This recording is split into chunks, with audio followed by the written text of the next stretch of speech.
The desert sun scorched the cracked asphalt, and Isaiah Grant's motorcycle roared like a beast refusing to be tamed.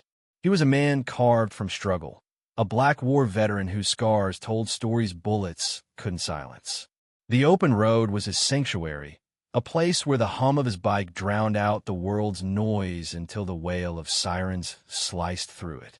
Two police cruisers screeched to a halt, boxing him in on a lonely stretch of Nevada highway, their lights flashing like vultures circling prey. Isaiah slowed his bike, his heart steady but his eyes sharp. He'd been here before too many times. The cops, a wiry one with a sneer and a stocky one with cold eyes, stepped out, hands twitching near their holsters. "Get off the bike, boy," the wiry one barked, his voice dripping with venom. Isaiah's jaw tightened. Boy.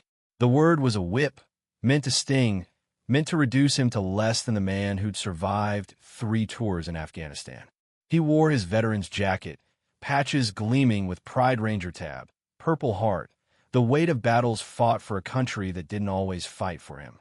"You deaf," the stocky cop snapped, stepping closer. "Off. Now." Isaiah dismounted slowly, his boots crunching on gravel, his 6'2" frame towering but deliberately unthreatening. He knew the script. Hands visible, voice calm, no sudden moves. "What's the problem, officers?" he asked, his tone even, though the air crackled with tension. The wiry cop smirked, circling like a hyena. "Problem? You're the problem. Riding around like you own the place. Where'd you steal this bike?" Isaiah's fingers twitched, but he kept them loose. The accusation wasn't new, but it burned. His bike, a custom Harley he'd rebuilt with his own hands, was his freedom, his defiance against a world that often saw him as a threat before a man. "Didn't steal it," Isaiah said, his voice low but firm. "It's mine, paid for with my own money." The stocky cop scoffed, kicking at the bike's tire. "Sure, and I bet you've got a rap sheet longer than this road."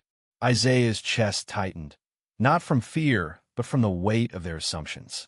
He'd faced enemy fire, carried wounded brothers through hell, but here, on his own soil, he was just another suspect. The wiry cop stepped closer, his breath hot with contempt. "You look like trouble. Got any weapons?" "Drugs." Isaiah met his gaze, unblinking. "Just my service record," he said, nodding to his jacket. 3 tours. Army Ranger.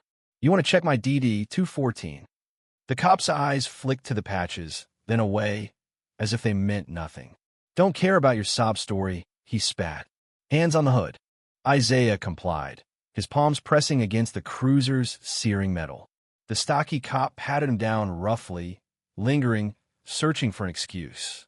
"What's this?" he said, yanking Isaiah's wallet from his pocket and tossing it to the ground. A photo of Isaiah with his unit black, white, Latino soldiers grinning under a desert sky fluttered out. The wiry cop stepped on it, grinding it into the dirt. "Oops," he said, smirking. Rage flared in Isaiah's chest, but he swallowed it. He'd learned long ago that anger was a luxury he couldn't afford, not here, not now. But the air shifted, a low rumble growing in the distance. The cops didn't notice, too busy flexing their power. Isaiah did. His brothers were coming. Miles away, at a veterans rally in Reno, Isaiah had been riding with the Iron Vets, a motorcycle club of soldiers who'd served together, bound by blood and loyalty. They'd planned a group ride through the desert, a celebration of freedom, but Isaiah had left early, needing the solitude of the road. When he hadn't checked in, his friend Marcus, a former Marine with a sixth sense for trouble, had rallied the crew. 50 riders, men and women who'd faced death beside Isaiah, were tearing down the highway, their bikes a thunderous promise of reckoning. The cops kept taunting, oblivious. "You think you're tough, huh?" the wiry one said, poking Isaiah's chest. "We'll see how tough you are in cuffs." Isaiah's eyes flicked to the horizon. The rumble was louder now, a storm approaching. The stocky cop finally noticed, squinting into the distance. "What the hell's that?" Dust rose like a specter, and the ground trembled as 50 motorcycles crested the hill, their engines roaring like a war cry. The Iron Vets rolled in, a diverse Legion black, white, Asian, native, all united by their oath to never leave a brother behind. Marcus led the charge, his massive frame dwarfing his bike, his eyes locked on Isaiah. The cops froze, their bravado crumbling. "What is this?" the wiry one stammered, hand on his gun. Isaiah stood taller, his voice calm but laced with steel. "That's my family. You might want to rethink your next move." The vets dismounted, forming a semicircle, their presence a silent challenge. Each wore their service on their sleeves, literally and figuratively, medals and patches glinting in the sun. Marcus stepped forward, his voice booming. "You got a problem with our brother?" The cops exchanged glances, their confidence evaporating. The wiry one tried to bluster. "This is police business," but Marcus cut him off. "Looks like harassment to me. You know what happens when you mess with a vet." The vets closed in, not threatening, not yet, but their unity was a force, a wall of honor against the cops' prejudice. Isaiah picked up his wallet, brushing dirt off the photo. "I'm not your enemy," he said quietly to the cops. "But you're making one." The stocky cop backed toward his cruiser, muttering about backup. The wiry one hesitated, then followed, their retreat a small victory. But Isaiah knew this wasn't the end. The road ahead was long, and the fight for respect was never over. The vets surrounded him, clapping his shoulders, their bikes idling like a heartbeat. Marcus grinned. "Told you we'd find you." Isaiah nodded, his throat tight. He wasn't alone. Not today, not ever. But as they rode off together, the horizon swallowing the cops' cruisers, he couldn't shake the weight of what had happened. Freedom wasn't free, not for him, not for any man who looked like him. And yet, with his brothers at his side, he felt the strength to keep riding, to keep fighting, to keep proving them wrong. The convoy of iron vets roared down the highway, a rolling testament to brotherhood, their bikes glinting under the fading sun. Isaiah rode in the center, his mind replaying the confrontation. The cops' sneers burned into his memory. He'd faced worse ambushes in Kandahar, nights where survival wasn't guaranteed, but this cut deeper. Those were foreign enemies. These were his countrymen. The desert stretched endless around them, a stark reminder of how far they were from justice, yet how close they were to each other. At a gas station diner an hour later, the vets parked, their bikes a steel fortress around the lot. Inside, the air smelled of coffee and grease, and the jukebox played an old blues tune. Isaiah sat at a corner booth, his jacket draped over the chair, its patches catching curious glances from other patrons. Marcus slid in across from him, his eyes scanning the room like he was still on patrol. "You good, brother?" he asked, his voice low but warm. Isaiah nodded, though his silence spoke louder. "Just tired, man. Tired of the same old script." The other vets filled the diner, their laughter and stories a shield against the day's weight. There was Lena, a former Air Force medic with a quick wit, Javier, a Navy SEAL who never backed down, and Aisha, an Army engineer whose quiet strength held them all together. They were a family forged in fire, and Isaiah drew strength from their presence. But the peace didn't last. The diner's door swung open, and the two cops walked in, their badges gleaming like a challenge. The room stilled, the jukebox's tune suddenly too loud. The wiry cop's eyes locked on Isaiah, a smirk curling his lip. "Well, look who's here," he said, loud enough for everyone to hear. "Thought you'd run off with your gang." The word gang was a jab, meant to degrade the vet's bond into something criminal.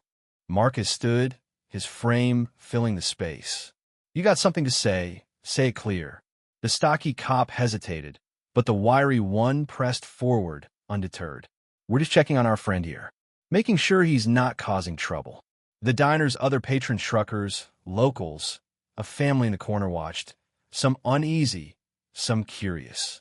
Isaiah felt their eyes, the weight of being judged before he'd even spoken. He stood slowly, his voice steady. "I'm just eating, officer. Same as you." But the wiry cop wasn't here for peace.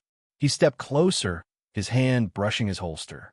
"You don't belong here," he said, his voice low, venomous. "You or your crew." The word crew was another slight, but it was the hate in his eyes that stung most. Isaiah had seen that look before, not just from cops, but from strangers in stores, on streets, in places he'd fought to protect. Lena spoke up, her voice sharp. He belongs here more than you. He's earned it. She gestured to Isaiah's jacket, the Purple Heart patch a quiet rebuke. The cop's smirk faltered, but he doubled down. Earned? You people always got an excuse. You people. The words hung heavy, a line drawn in the sand. The vets rose as one, not aggressive but resolute, their unity a silent roar. Javier crossed his arms, his seal, trident tattoo visible. You're outnumbered, officer, and outclassed. The stocky cop shifted nervously, but the wiry one's pride wouldn't let him back down. You threatening us? He snapped, hand now on his gun. Isaiah stepped forward, his voice calm, but unyielding. No threats, just truth. You don't know me. You don't know us. But you will. The diner's tension was a live wire, ready to spark. The other patrons were frozen, some filming on their phones, others whispering.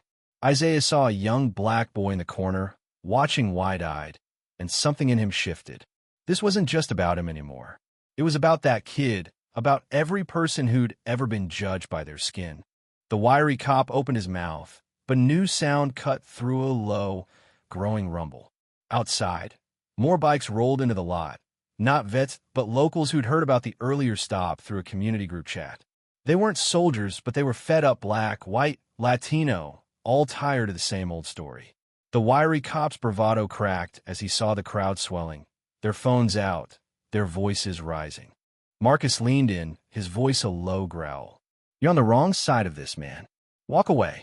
The stocky cop tugged at his partner's arm, sensing the tide turning. The wiry one hesitated, then spat on the floor. This ain't over, he said, but his retreat to the door said otherwise. The diner erupted in murmurs as the cops left, their cruiser peeling out into the dusk. Isaiah exhaled, the weight of the moment settling. The young boy from the corner approached, holding a napkin. Can you sign this, mister? He asked, his voice small but brave. I want to be like you someday.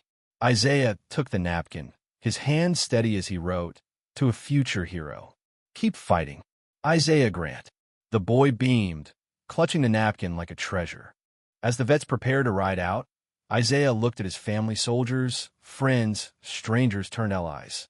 The road had tested him, but it had also shown him something greater, the power of standing together. The cops might come back, the hate might linger, but so would he. So would they. The desert night stretched before them, vast and unforgiving. But Isaiah's bike roared to life, and with his brothers and sisters at his side, he rode toward the horizon, unbroken, unbowed, and undeniably free. Thank you for listening. If you find it interesting, please like and subscribe to follow the next stories.